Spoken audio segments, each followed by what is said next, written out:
کہ اللہ کے نزدیک پسندیدہ دین صرف اور صرف اسلام ہے.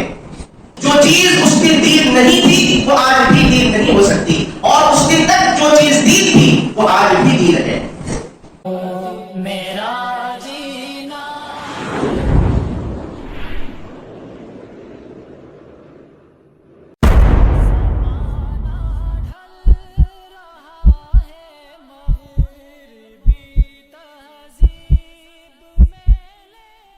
بسم اللہ الرحمن الرحیم. تمام اعمال اللہ نے نازل کر دیے، وہ تمام اعمال اللہ نے اپنے بندوں کو بتا دیے اور ان کی دلیل بھی نازل کر دی جن کو اللہ پسند کرتا ہے، اور ان تمام اعمال سے اللہ نے منع کر دیا جن کو اللہ پسند نہیں کرتا، اور اس کی ممانعت کی دلیل بھی اللہ نے نازل کر دی. تو پھر اللہ تبارک و تعالی نے یہ اعلان کیا ان الدین عند اللہ الاسلام، کہ اللہ کے نزدیک پسندیدہ دین صرف اور صرف اسلام ہے.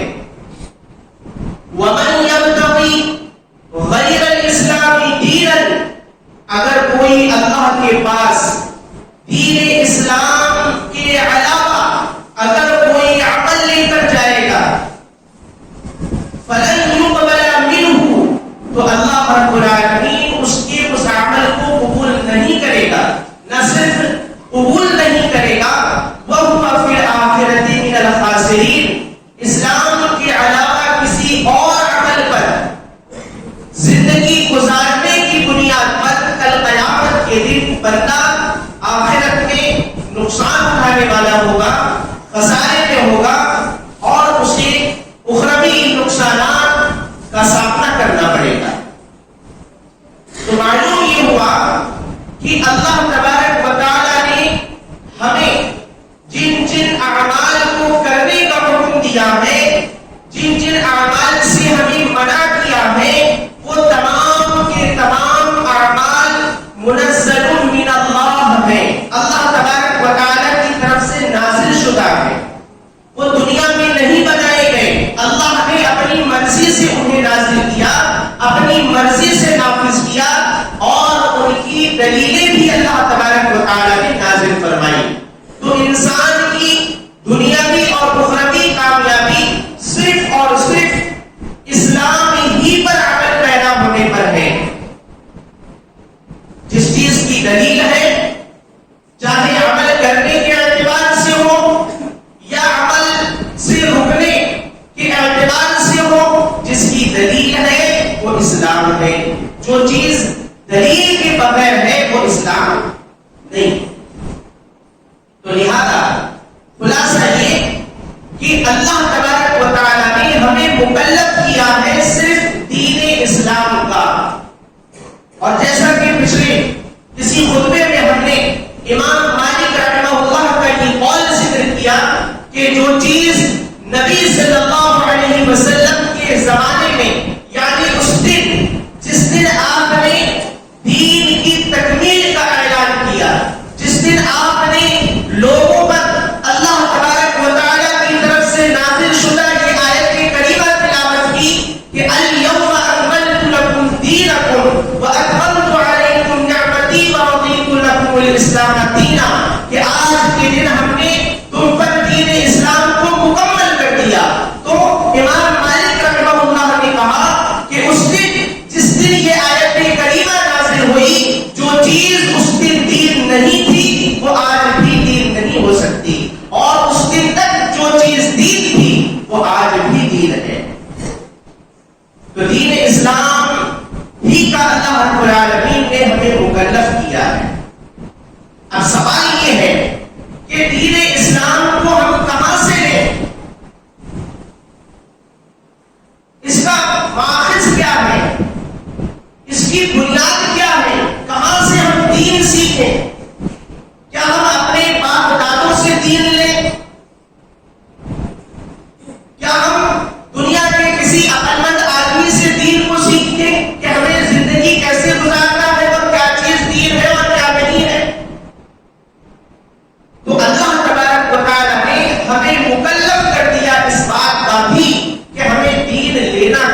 اس حدیث کو محدثین نے ذکر کیا کہ حضرت ابو ہریرہ رضی اللہ تعالیٰ عنہ فرماتے ہیں کہ پیارے نبی صلی اللہ علیہ وسلم نے فرمایا انی قد ترکت فیکم امرین لن تضلوا بعدہما کتاب اللہ و سنتی.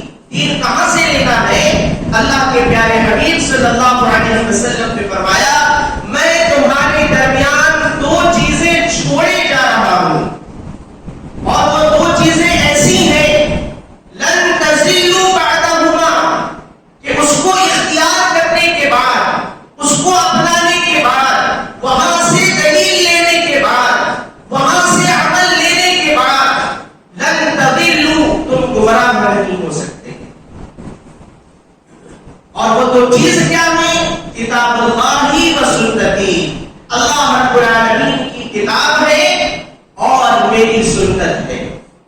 تو معلوم ہوا کہ جس طریقے سے اللہ تبارک و تعالیٰ نے دین کو آسمان دنیا سے نازل کیا اپنی مرضی کے مطابق اپنی مشیت کے مطابق تو اسے اللہ تبارک و تعالیٰ نے دنیا میں جہاں جمع کیا ہے وہ کتاب اللہ ہے اور سنت رسول اللہ ہے. تو ہمیں دین یہیں سے لینا ہے. جو چیز اللہ کی کتاب میں ہے یا رسول اللہ کی سنت میں ہے وہ دین ہے. جس چیز کی ممانعت اللہ کی کتاب میں ہے جس چیز کی ممانعت نبی کی سنت میں ہے وہ دین ہے. جو چیز نہ کتاب اللہ میں ہے نہ سنت رسول اللہ میں ہے دنیا کی کوئی طاقت مل کر کے اسے دین نہیں بنا سکتی اسے اسلام نہیں بنا سکتی. تو اس حدیث سے ہمیں یہ بھی معلوم ہو گیا کہ دین کتاب اللہ اور سنت رسول اللہ ہی سے لینا ہے. اگر ہم نے ان دونوں سے ہٹ کر اگر کسی چیز سے دین لیا تو اللہ کے نبی صلی اللہ علیہ وسلم نے یہاں پر جو گارنٹی دی ہے ضلالت و گمراہی سے محفوظ رہنے کی لن تضلوا بعدہما پھر وہ گارنٹی ختم ہو جاتی ہے. پھر انسان گمراہی کی طرف نکل جاتا ہے. تو ہمیں دین کو کتاب اللہ اور سنت رسول اللہ ہی سے لینا ہے. اب دین کو کس طریقے سے لینا ہے کیسے لینا ہے؟ ظاہر ہے کہ ہم کھانے سے سجی ہوئی ایک پلیٹ سے اگر ایک لقمہ بھی اٹھاتے ہیں تو اس کو اٹھانے کا اس کو لینے کا ایک طریقہ ہمارے لیے مقرر کیا گیا. تو ایسے ہی کتاب اللہ اور سنت رسول اللہ سے ہم دین کیسے لیں گے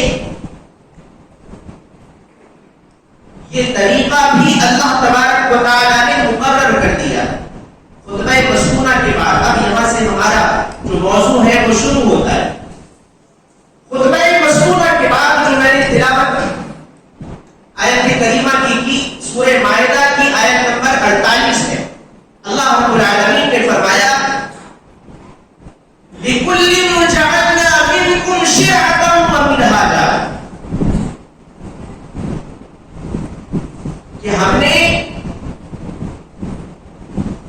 ہر کسی کو ہر امت کو اور تم کو بھی شرعۃ ایک شریعت دی ہے ومنہاجا اور ایک منہج دیا ہے. شریعت کیا ہے؟ شریعت دین اسلام ہے. لِكُلٍّ جَعَلْنَا مِنْكُمْ شِرْعَةً وَمِنْهَاجًا ہم نے ہر کسی کے لیے اور تمہارے لیے ایک شریعت بنائی ہے ومنہاجا اور ایک منہج مقرر کیا ہے. شریعت تو سمجھ میں آتی ہے کہ شریعت دین اسلام ہے. اب یہ منہج کیا ہے؟ منہج اس شریعت کو لینے کا طریقہ ہے کہ اس شریعت سے ہم دین کو کیسے لیں اس شریعت سے ہم اعمال کو کیسے لیں. یہ طریقہ ہے جسے منہج اللہ رب العالمین نے کہا. اور یہ طریقہ اللہ تبارک و تعالیٰ نے کیوں مقرر کیا؟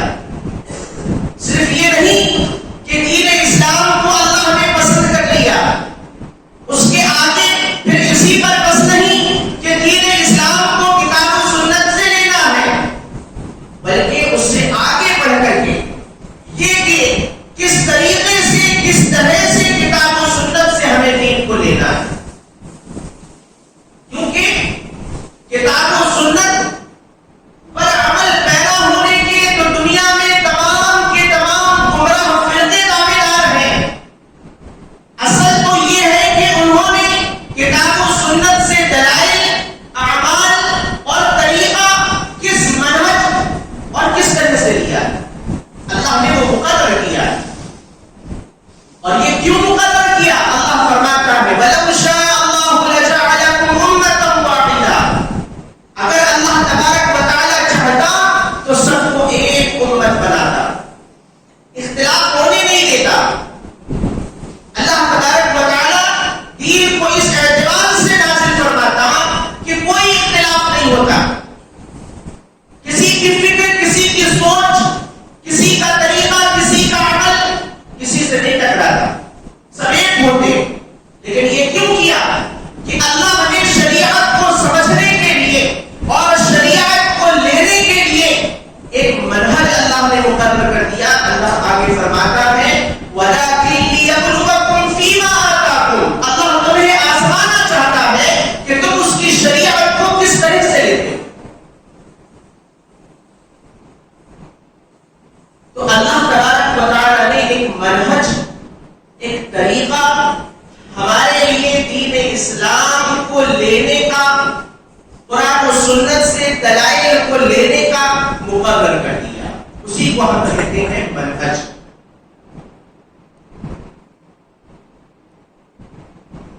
تو ہمیں اس سلسلے میں سب سے زیادہ ہمارے لیے رہبر، سب سے زیادہ ہمارے لیے رہنما کون ہے کہ جن کی زندگی کو دیکھیں ہم کہ انہوں نے اس منہج کو اختیار کر کے کتاب و سنت سے دلائل لیے، تو وہ ہے سلف۔ ان کو کہتے ہیں ہم سلف۔ سلف کس کو کہتے ہیں؟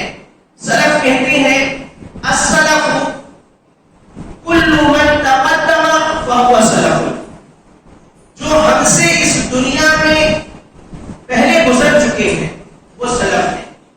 یہ سلف کا لغوی معنی ہے، اس کی ورڈ میننگ ہے کہ کل من تقدم فهو سلف، جو ہم سے پہلے گزر گئے وہ ہمارے سلف ہیں۔ لیکن شریعت نے اس کی اپنی ایک اصطلاح بیان کی کہ سلف کون ہے، دینی اعتبار سے سلف کون ہے۔ علامہ ابن باز رحمہ اللہ کہتے ہیں کہ وَأَنَّ السَّلَفَ هُمْ أَهْلُ الْقُرُونِ الْمُفَضَّلَةِ فَمَنِ اقْتَفَى أَثَرُهُمْ وَسَارَ عَلَى مَنْهَجِهِمْ فَهُوَ السَّلَفِ وَمَنْ خَالَفَهُمْ فِي ذَلِكَ فَهُوَ مِنَ الْخَلَفِ۔ کہ سلف کون ہے؟ سلف وہ ہے اہل القرون المفضلہ، جو کہ فضیلت یافتہ دور میں رہے ہیں۔ سلف کون ہیں؟ جو فضیلت یافتہ دور میں رہے ہیں، جن کے دور اور جن کے زمانے کو اللہ تبارک و تعالیٰ نے فضیلت یافتہ زمانہ کہا ہے، وہ لوگ سلف ہیں۔ کن لوگوں کے زمانے کو اللہ تبارک و تعالیٰ نے فضیلت سے نوازا؟ حضرت ابو ہریرہ رضی اللہ تعالیٰ عنہ سے مروی حدیث ہے، امام مسلم رحمہ اللہ کے علاوہ متعدد کتب احادیث میں محدثین نے ذکر کیا کہ اللہ کے پیارے حبیب صلی اللہ علیہ وسلم نے فرمایا کہ خیر الناس، لوگوں میں سب سے بہتر لوگ وہ ہیں قرنی، جو میرے دور میں، یعنی میرے صحابہ ہیں، ثم الذین یلونہم، اور پھر ان کے بعد جو لوگ آئیں گے وہ بہتر ہیں، ثم الذین یلونہم، پھر ان کے بعد جو لوگ آئیں گے وہ بہتر ہیں۔ کہیں آپ صلی اللہ علیہ وسلم نے فرمایا خیر القرون قرنی، کہ سب سے بہترین زمانہ میرا زمانہ ہے، ثم الذین یلونہم ثم الذین یلونہم، پھر میرے زمانے کے بعد جو زمانہ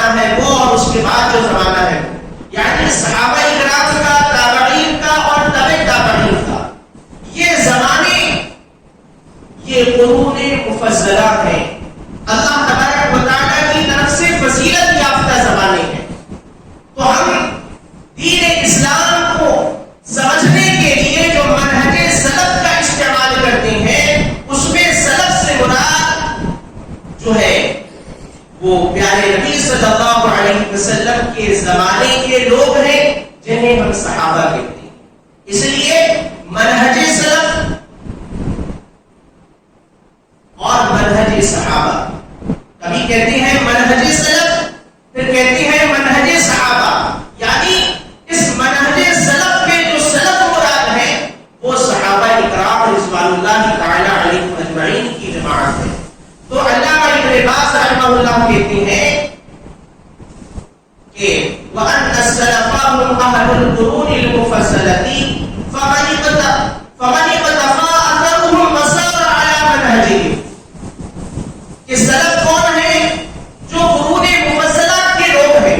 فَمَنِ اقْتَفَى پھر ان کے بعد جو لوگ آئے اور انہی کی پیروی کی، انہی کے مطابق دین کو کتاب و سنت سے لیا اور انہی کے مطابق کتاب و سنت سے اعمال کے دلائل لیے اور انہی کے مطابق دین پر عمل کیا، علی منہجہم انہی کے منہج پر رہے، فہو سلفی. وہ کون ہے؟ وہ سلف والے ہیں، وہ صحابہ والے ہیں، وہ اہل الصحابہ ہیں، وہ سلفی ہیں. ومن خالفہم فی ذالک، اور پھر بعد میں آنے والے لوگوں میں سے کسی نے بھی گرچہ کو تابعی کے دور ہی کا کیوں نہ رہا ہو، گرچہ وہ صحابی کے دور ہی میں کیوں نہ رہا ہو، ومن خالفہم فی ذالک، اگر کسی نے صحابہ کرام رضوان اللہ تعالی علیہم اجمعین کے دین کے لینے کے طریقے سے اگر اختلاف کیا، فہو من الخلف، تو وہ خلف ہے، وہ سلف نہیں. تو معلوم یہ ہوا کہ جب ہم منہج سلف کہتے ہیں تو منہج سلف سے مراد صحابہ کرام رضوان اللہ تعالی علیہم اجمعین کا طریقہ مراد ہوتا ہے، جس طریقے سے انہوں نے دین کو کتاب و سنت سے لیا ہے، دین کو کتاب و سنت کے ذریعے سے سمجھا ہے. اور اسی طریقے پر اگر ہم چلیں گے تو ہم صراط مستقیم پر چل پائیں گے. کیوں؟ اس وجہ سے کہ جب ہم نماز میں کہتے ہیں اہدنا الصراط المستقیم، کہ اے اللہ ہمیں سیدھی راہ پر چلا، ساتھ ہی میں ہم اس راہ پر چلنے والوں کا ذکر کرتے ہیں.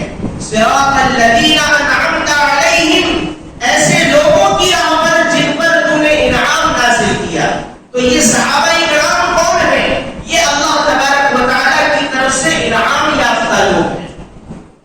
ان کے انعام یافتہ ہونے کی گواہی دی، اور نہ صرف یہ کہ انعام یافتہ ہونے کی گواہی دی، بلکہ اللہ تبارک و تعالیٰ نے سورۃ البقرہ میں پہلے انبیاء کرام کا ذکر کیا، ان کے ایمان کا ذکر کیا کہ انبیاء اللہ تبارک و تعالیٰ پر کس طرح ایمان رکھتے ہیں، اس کا ذکر کیا. اور اس کے بعد پھر اللہ تبارک و تعالیٰ نے صحابہ کرام رضوان اللہ تعالی علیہم اجمعین کے سلسلے میں ایک بڑی پیاری بات ارشاد فرمائی. کہا فَإِنْ آمَنُوا بِمِثْلِ مَا آمَنْتُمْ بِهِ فَقَدِ اهْتَدَوْا وَإِنْ تَوَلَّوْا فَإِنَّمَا هُمْ فِي شِقَاقٍ. دیکھیے کتاب و سنت سے دین کو لینا یہ کافی نہیں ہے. امام شافعی رحمہ اللہ کہا کرتے تھے آمنت باللہ وبما جاء عن اللہ ومراد اللہ وآمنت برسول اللہ وبما جاء عن رسول اللہ على مراد رسول اللہ صلی اللہ علیہ وسلم. کہ میں اس بات پر ایمان رکھتا ہوں کہ اللہ تبارک و تعالی ایک ہے، اللہ پر ایمان رکھتا ہوں. آمنت باللہ، اللہ پر ایمان رکھتا ہوں. وبما جاء عن اللہ، اور اللہ نے جو کچھ نازل کیا ہے اس پر ایمان رکھتا ہوں. یعنی اللہ کی کتاب میں اللہ نے جو آیات نازل کی ہیں ان آیات پر ایمان رکھتا ہوں.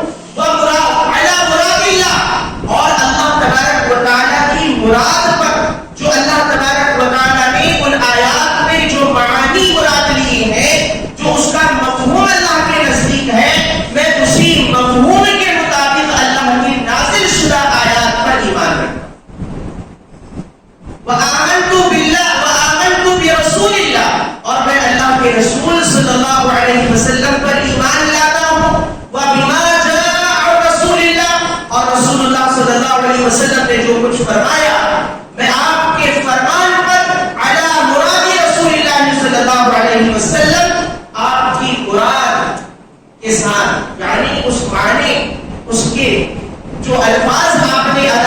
جو بات آپ نے کہی میں اسی مراد کے ساتھ، جس مراد کے ساتھ آپ نے وہ بات کہی اسی مراد کے ساتھ میں آپ کی باتوں پر ایمان رکھتا ہوں۔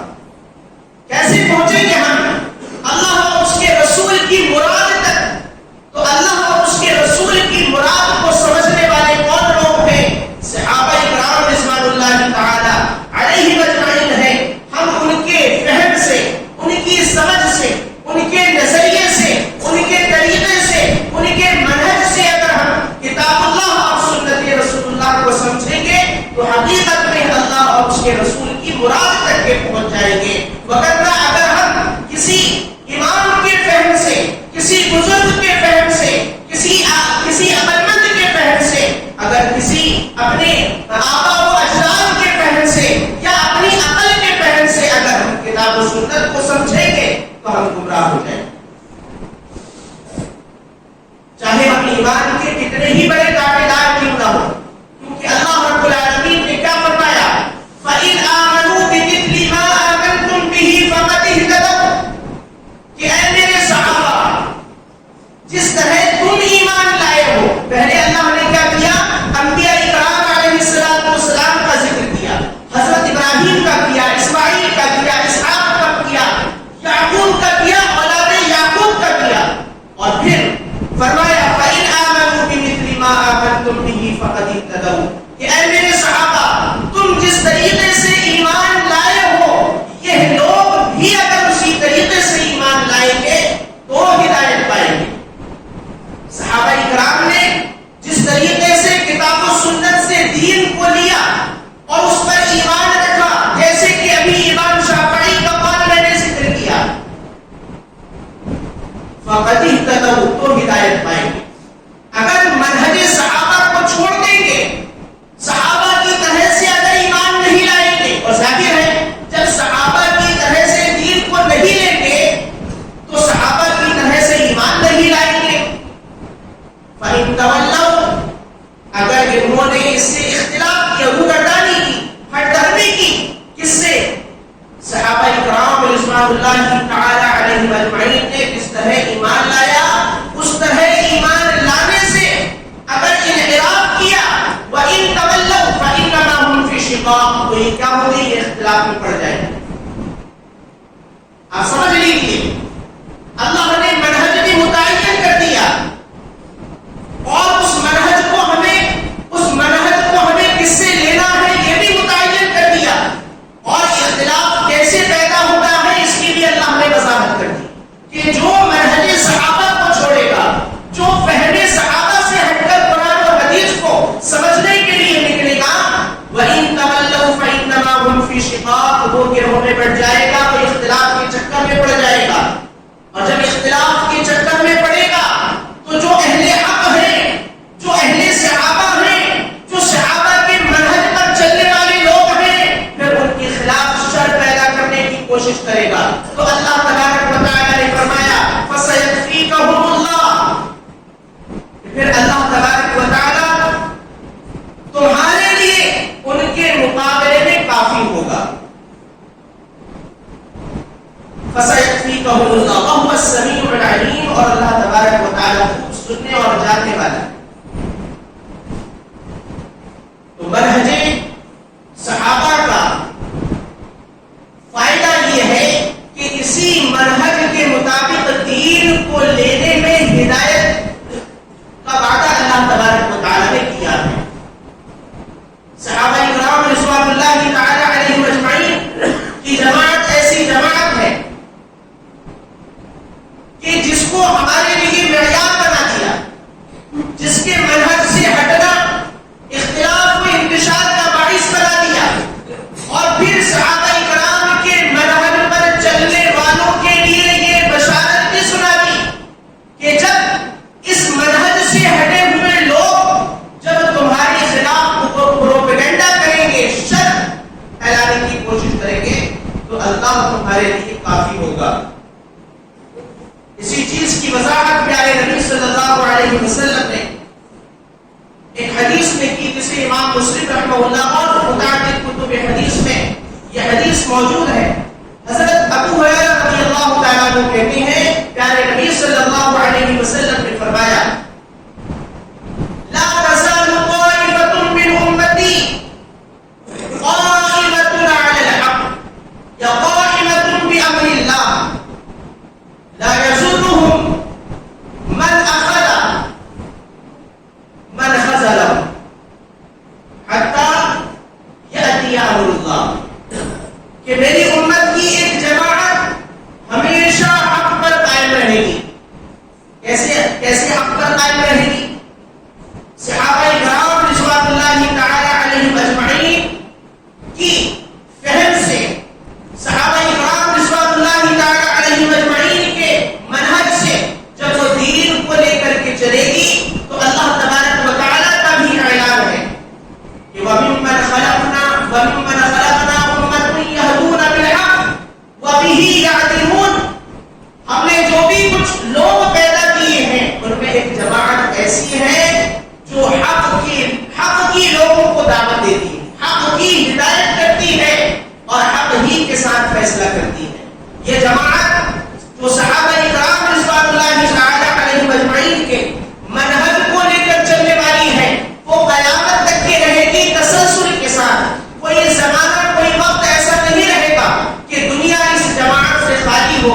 اس لیے پیارے نبی صلی اللہ علیہ وسلم نے فرمایا لا تزال طائفة من امتی کہ میری امت میں ایک جماعت ایسی رہے گی جو حق پر قائم رہے گی اور جو اس سے دشمنی رکھنے والے ہیں، جو باطل پرست ہیں، لا یضرهم وہ اسے کوئی نقصان نہیں پہنچائیں گے. کیوں نہیں پہنچائیں گے؟ یہ قرآن کریم کی اس آیت کریمہ کی تفسیر ہے جس میں اللہ نے کہا فَسَيَكْفِيكَهُمُ اللَّهُ کہ جو شر اور فساد پھیلانے والے منہج صحابہ سے ہٹے ہوئے جو لوگ ہیں ان کے مقابلے میں مدد کرے گا اللہ تبارک و تعالیٰ کی کافی ہوگا. یہ اس آیت کریمہ کی تفسیر ہے کہ لا یضرهم اس حق والی جماعت کو کوئی نقصان نہیں پہنچا سکے گا. اس سلسلے کی اور بھی بہت ساری آیات اور احادیث ہیں. بہرحال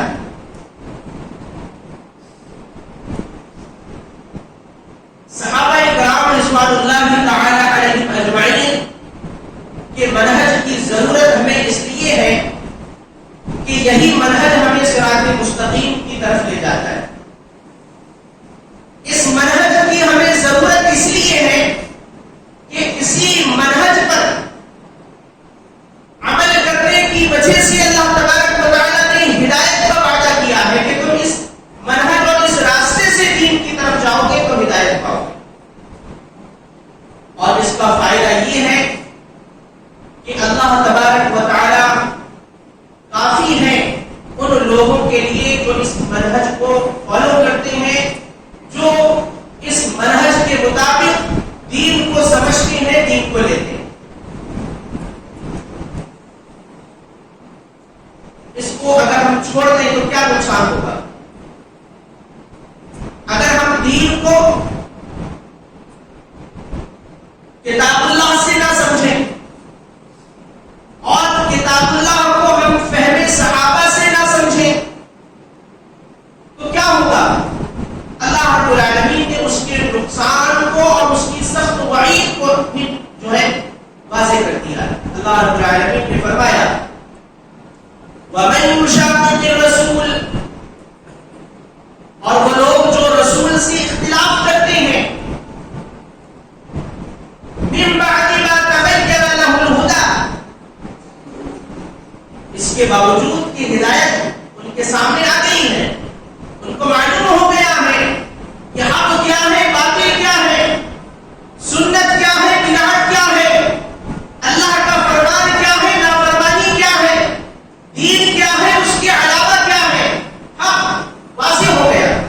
من بعد ما تبین له الهدى ہدایت آنے کے باوجود وہ رسول کی پیروی نہیں کرتے، اختلاف کرتے ہیں. وَيَتَّبِعَ غَيْرَ سَبِيلِ الْمُؤْمِنِينَ اور مسلمانوں کی جماعت کی اتباع نہیں کرتے، غیر سبیل المؤمنین کسی مسلمانوں کے علاوہ کسی اور جماعت کی اتباع کرتے.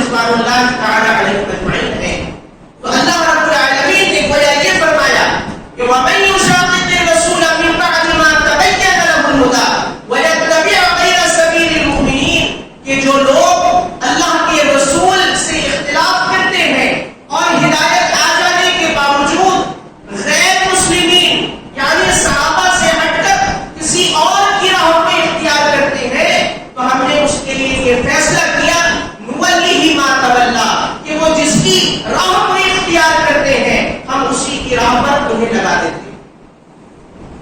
اگر وہ اپنے آباء و اجداد کی راہ کو اختیار کرتے ہیں نولیہ ما تولا ہم اسی راہ پر انہیں لگا دیتے ہیں. اگر وہ صحابہ کرام کی جماعت کو چھوڑ کر کسی اور جماعت کی طرف رخ کرتے ہیں نولیہ ما تولا ہم ان کی فکر اور ان کی سوچ اور ان کی سمجھ کو اسی راہ کی طرف لگا دیتے ہیں. کوئی کسی اگر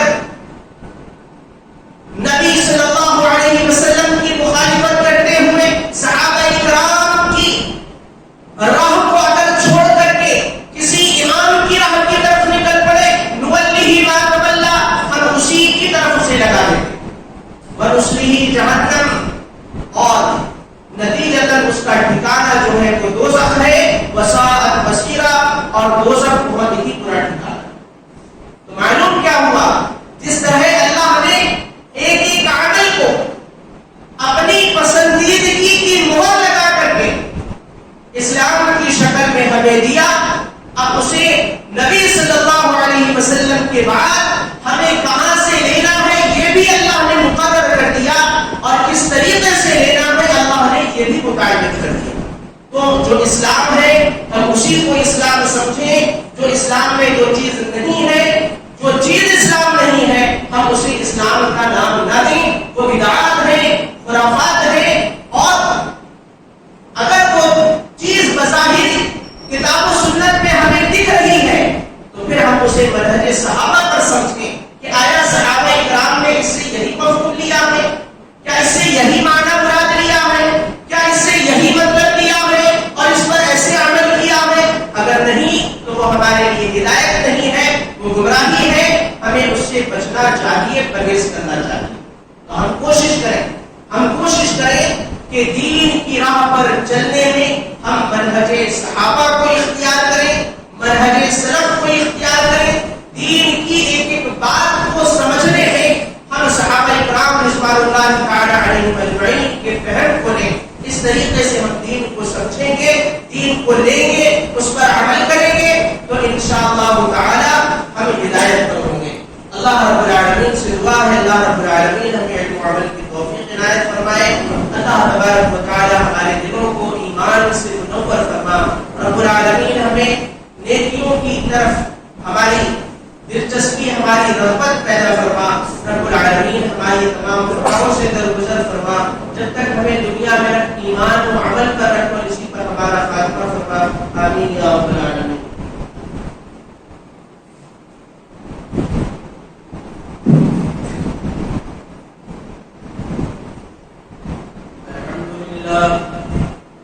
الحمد لله نحمده ونستعينه ونستغفره ونعوذ بالله من شرور أنفسنا ومن سيئات أعمالنا. من يهده الله فلا مضل له ومن يضلله فلا هادي له وأشهد أن لا إله إلا الله وحده لا شريك له وأشهد أن محمدا عبده ورسوله. أما بعد فإن خير الحديث كتاب الله وخير الهدي هدي محمد صلى الله عليه وسلم وشر الأمور محدثاتها وكل محدثة بدعة وكل بدعة ضلالة وكل ضلالة في النار. إن الله وملائكته يصلون على النبي يا أيها الذين آمنوا صلوا عليه وسلموا تسليما. اللهم صل على محمد وعلى آل محمد كما صليت على إبراهيم وعلى آل إبراهيم إنك حميد مجيد. اللهم بارك على محمد وعلى آل محمد كما باركت على إبراهيم وعلى آل إبراهيم إنك حميد مجيد. عباد الله رحمني ورحمكم الله. إن الله يأمر بالعدل والإحسان وإيتاء ذي القربى وينهى عن الفحشاء والمنكر والبغي يعظكم لعلكم تذكرون. اذكروا الله يذكركم وادعوه يستجب لكم ولذكر الله أكبر والله يعلم ما تصنعون.